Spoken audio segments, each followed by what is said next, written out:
আমার ভাইরা, রাজা চন্দ্রকেতু ইয়ামানের দেশের বান্দা, নাম তার শাহ আব্বাস আলী ওরফে গোরাচাঁদ। তারে ডেকে বললেন, শোনো, আমার এই লোহার গ্রিলের গায়ে যদি এক রাতে চাপার ফুল ফুটিয়ে দিতে পারো তাহলে তোমার আল্লাহ রে আল্লাহ বলে মানতে আপত্তি দর্শাবো না। আর যদি তুমি চাপার ফুল ফুটিয়ে দিতে না পারো, ওই দেবালয়ের মন্দিরে তোমারে প্রাণনাশ করে আমাদের প্রতিমাদের মুখে রক্ত মাখিয়ে তাদের মুখমণ্ডল আমরা খুশি সন্তুষ্ট করব। তোমার রক্ত দিয়ে তাদের আমরা মুখমণ্ডল ধৌত করে দেব। শাহ সুফি আব্বাস আলী ওরফে গোরাচাঁদ হাড়োয়ার ওই নদীর ধারে যিনি কবরস্থ হয়ে আছেন, এই লোকটা বলল, আমি তাতেই রাজি। জোরে বলুন একটু আমিন। আচ্ছা, আমাদের যদি কেউ টুপিওয়ালা, দাড়িওয়ালা, লম্বা জামাওয়ালা, আমাদের যদি কেউ বলে আমার এই লোহার প্রাচীরের বেড়ার গায়ে এক রাত্রে ফুল ফুটিয়ে দিতে হবে, আমরা দায়িত্ব নেব না পালিয়ে চলে আসবো? পালিয়ে চলে আসবো না দায়িত্ব নেব? পালিয়ে চলে আসবো। নবী বলছেন, মান কানা লিল্লাহ, যে লোকটি আল্লাহর আপন হয়ে যায়, কান আল্লাহু লাহু, আল্লাহ তার আপন হয়ে যায়। জোরে বলুন একটু সুবহানাল্লাহ। অকুল্লা শাইইন ইয়ানফাউন নাস, পয়গম্বর মুহাম্মদ রাসূলুল্লাহ বলছেন, পৃথিবীর সব সৃষ্টি ওই লোকটা তখন বন্ধ হয়ে যায়, যারে যা বলে তারা তাই শুনতে বাধ্য হয়। শর্ত হলো বান্দাকে একটু আল্লাহর আপন হতে হবে।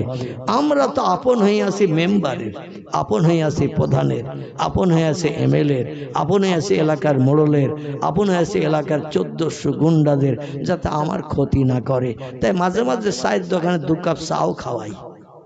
ঠিক বললাম না ভুল বললাম? মাঝে মাঝে 70 উঁচু পিড়া, 70 উঁচু পিড়ে তার 2 কাপ চাও খাইয়ে ঠান্ডা করি, যাতে আমার কোনো ক্ষতি টতি না করে। আল্লাহর উপরে তাক্কাল ভরসা আমাদের নাই। উনি বললেন, ইনশাআল্লাহ আপনি যে দায়িত্ব দিয়েছেন, আগামীকাল সকাল হতে না হতে আমি দায়িত্ব পালন করে আপনাকে খুশি করব।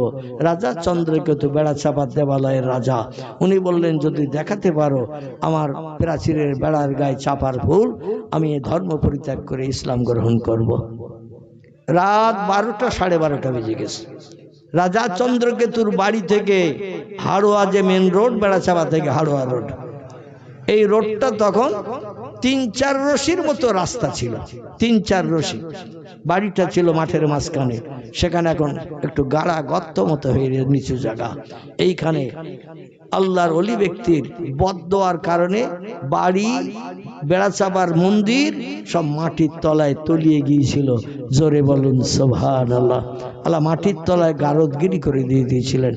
রাত 12টা, 12:30টার সময় হযরতে শাহ সুফি আব্বাস আলী ওরফে গোরাচাঁদ রহমাতুল্লাহ আলাইহি রাজা চন্দ্রকেতুর সঙ্গে সন্ধ্যার সময় কথা বলে ওনার বাড়ি থেকে বেরিয়ে রাস্তার একটু কাছাকাছি একটা বড় বট গাছ ছিল। বট গাছ রাস্তার ধারে এখনো দেখা যায় না, অশ্বত্থ গাছ, বট গাছ থাকেই না, একটা বট গাছ ছিল। ওই বট গাছের গায়ে হেলান দিয়ে নিশ্চিন্তে একটু ঘুমাচ্ছেন, কারণ দুশ্চিন্তায় ঘুম হয় না, রাত জেগে জেগে কাজ হয় না। এলাকার নেতা যারা তাদের বশ করতে পারলে জনগণ বশ হবে। এটা ছিল নবীদের চরিত্র, ওলিদের চরিত্র। জোরে বলুন সুবহানাল্লাহ। আর আমরা সাধারণ মানুষের কাছে কলেমার দাওয়াত দিতে যাই, আর ওনারা কলেমার দাওয়াত দিতেন এলাকার জনগণের নেতা যারা। নেতা যদি বশ মানে, জনগণ বশ মানতে দেরি করবে না।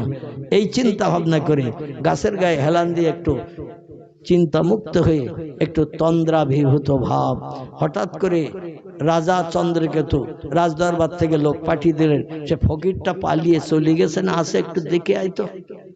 লোকজন বাড়ি থেকে বেরিয়ে রাজদরবার থেকে বাইরের দিকে যেয়ে রাস্তার কাছাকাছি যেয়ে দেখে বট গাছের গায়ে হেলান দিয়ে একটু নাকের আওয়াজ তুলে ঘুমাচ্ছে। জোরে বলুন একটু সুবহানাল্লাহ। তো লোকজন এই দৃশ্য দেখে রাজা চন্দ্রকেতুর রাজবাড়িতে ফিরে এসে বলছেন, উনি কোথাও পালিয়ে যান নাই, ওই বড় বট বৃক্ষ আছে, ওই বট গাছের গায়ে হেলান দিয়ে রাত জেগে জেগে থাকেন, আল্লাহর ইবাদত বন্দেগী করেন, ঘুম হারাম করেছেন, তা আজকে একটু স্বস্তির ঘুম ঘুমাচ্ছে। নাকের আওয়াজও ফোঁস করে আওয়াজ হচ্ছে। অনেকে রাতের বেলা ঘুমালে নাকের শব্দ হয় না? অনেকের হয় কি না? এইরকম একটু শব্দ হচ্ছে নাকের। বলছে উনি কাল ঘুমাচ্ছেন। রাজা চন্দ্রকেতু বলল ঠিক আছে, সকালবেলা পাওয়া যাবে তো, দেওয়ালয়ে ওরে মার্ডার করব, প্রাণনাশ করব, মন্দিরে প্রতিমাদের সন্তুষ্ট খুশি করব, ওর রক্ত মাখিয়ে দেব, কারণ আমাদের ধর্মের বিরুদ্ধে মন্তব্য করছে, আলোচনা করছে। রাখে আল্লাহ, মারে কে? মারে আল্লাহ, রাখে কে? রাত 1টা-1:30টার দিকে ইলহাম হয়ে গেল, ইয়া আব্দি, ও আমার বান্দা, ইয়ামানের অধিবাসী আব্বাস আলী ওরফে গোরাচাঁদ, চেহারাটা দেখতে খুব সৌন্দর্যমণ্ডিত ছিল, তাই হিন্দু ভাইরা তারে গোরা গোরা বলে ডাকতো। রাতের বেলা আকাশে চাঁদ উঠলে যেমন সুন্দর দেখায়, ওনার চেহারা ওই রকম সুন্দর দৃশ্যধারী ছিল, তাই গোরা বলতো, গোরা। আমার ভাইরা, আল্লাহর ইলহাম হয়ে গেল, আমার বান্দা তুমি যে ওয়াদা করে এসেছো, তোমার ওয়াদা পূর্ণের দায়িত্ব আমার কাঁধে দিয়েছো, এই জন্য আমি আল্লাহ ওর বেড়ার গায়ে পুরোটা চাপার ফুল চতুর্দিকে ফুটিয়ে দিয়েছি।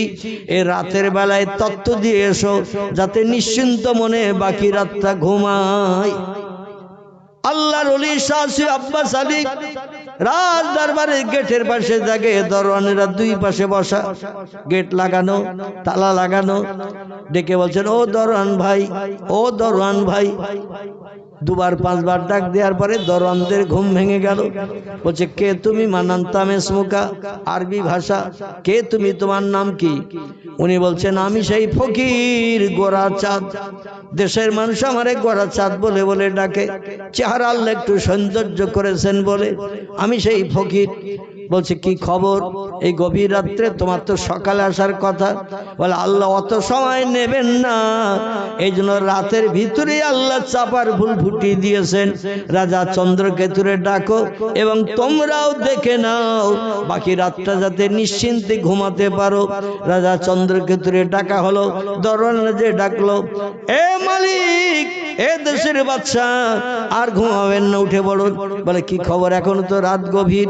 বলে, সেই ফকির বেড়ার গায়ে চাপার ফুল ফুটিয়ে দিয়ে দিয়েছেন, আমাদেরও দেখিয়েছেন, আপনাকেও দেখার জন্য অনুরোধ করেছেন। রাজা চন্দ্রকেতু বেরিয়ে এসে দেখে আলোকলতা, চেনেন আলোকলতা? হলুদ সুতার মতো গাছ, কুল গাছের মাথায় থাকে, বাঁশবনের ঝাড়ে থাকে, ফেনাসেজির ঝাড়ে থাকে, দেখেছেন আপনারা? আলোকলতা বলে যারে। এর কিন্তু গোড়া মাটিতে থাকে না, আলোকলতার গোড়া মাটিতে থাকে না, মাটির কোনো কানেকশন লাগে না, যে গাছেই থাকে ওই গাছের রস টেনে টেনে খায়। গাছের ডাল মরে যায় কিন্তু ওদের মরণ নাই। আম গাছে চিনের ডাল দেখেছেন? চিনের ডাল হয় না, এই কিন্তু পর গাছা বলে রে, যে গাছে হয় সে গাছের ডালের মাথাটা খেয়ে নেয়, ওই বাড়ে, কিন্তু গাছের পাতা ডগা বাড়ে না। মানে যে গাছে থাকে সে গাছের ডগাটাই খেয়ে নেয়। আলোকলতার মতো চাপার পাতার ফুল পুঁতি পাতার গোড়ায় গোড়ায় একটা ওই লোহার গ্রিলের পাঁচিলে এমন করে পেঁচিয়ে পেঁচিয়ে পেঁচিয়ে পেঁচিয়ে পুরো চতুর্দিকে, রাজদরবারের চতুর্দিকে এইভাবে চাপার ফুল ফুটি সৌন্দর্যমণ্ডিত করলেন। রাতটা ছিল চাঁদনি রাত, জোরে বলুন একটু সুবহানাল্লাহ। দেখতে অপরূপ সুন্দর দেখাচ্ছে। রাজা চন্দ্রকেতু বললেন, দেখে নেন, সকাল পর্যন্ত কে বাঁচে কে মরে এখন আমার আল্লাহ বানিয়ে দিয়েছেন। ইন্নাল্লাহ আলা কুল্লি শাইইন কাদির, আল্লাহ হলেন সব শক্তির ঊর্ধ্বে, এজন্য আল্লাহর কোনো কাজ করতে সময় লাগে না। ইন্নামা আমরুহু ইজা আরাদা শাইয়ান আইয়াকুলা লাহু কুন ফায়াকুন। জোরে বলুন একটু আল্লাহু আকবার। কোরআন শরীফের সূরা ইয়াসিনের একেবারে শেষ আয়াতের আগের আয়াত, কোরআনের 22 পারার শেষে আল্লাহ একটি সূরা কোট করেছেন। সূরাটির নাম হলো সূরাতুল ইয়াসিন। এই সূরা ইয়াসিনের শেষ আয়াতের আগের আয়াত আল্লাহ বলেন, ইন্নামা আমরুহু ইজা আরাদা শাইয়ান আইয়াকুলা লাহু কুন ফায়াকুন। ও বিশ্ববাসী তোমরা শোনো, আমি আল্লাহ যখন কোনো কিছু ইরাদা করি, ইচ্ছা প্রকাশ করি, কিছু তৈরি করা বানানোর ইচ্ছা করি, আইয়াকুলা লাহু, আমার জবান দিয়ে শুধু একটু বলি, কুন হ ফায়াকুন, সঙ্গে সঙ্গে সেটা হয়ে যায়। আমার কোনো কিছু বানাতে তৈরি করতে 1 সেকেন্ডের জায়গায় 2 সেকেন্ড সময় কোনোদিন লাগেনি এবং ভবিষ্যতে লাগবে না। আমি শুধু বলি হ, সঙ্গে সঙ্গে হয়ে যায়। সেই পাওয়ারফুল স্রষ্টা আমি। রাজা চন্দ্রকেতু বলল, ফকির কি জাদু টাদু করেছো বুঝি না, কাল সকাল না হলে তোমার এই তথ্য আমরা মেনে নেব না। উনি বসে থাকলেন সারা রাত। সেখানে সকাল হয়ে গেল। রাজা চন্দ্রকেতুর বাড়ির লোকজন উঠে গেল, তাকে চাপার ফুল সব বেড়ায়, পুঁথি পাতার গোড়ায় গোড়ায় ফুটে গেছে। আল্লাহর ওলি ডেকে বললেন, এ রাজা চন্দ্রকেতু, দেবালয়ের রাজা, ওয়াদা করেছিলেন গতকাল সন্ধ্যায়, আজকের সকাল হতে না হতে আল্লাহ আপনার ওয়াদাকে পূর্ণ করে দিয়েছেন। যে ওয়াদা করেছিলেন কলেমা পড়বেন, ইসলাম আনবেন, এবার কলেমা পড়ুন। রাজা চন্দ্রকেতু বলল, ঢেড়ের আশীর্বাদে বিল শুকাবে না, মাছও মরবে না, তুমি চাপার ফুল ফুটিয়েছো বলে তোমার আল্লাহর কলেমা পড়বো না। আল্লাহর ওলি একটু রাগান্বিত হলেন, বললেন, এ রাজা চন্দ্রকেতু, তুমি আমার সাধারণ মানুষ মনে করিও না, ওয়াদা যদি ভঙ্গ করো আমি তোমার জন্য বদদোয়া করব।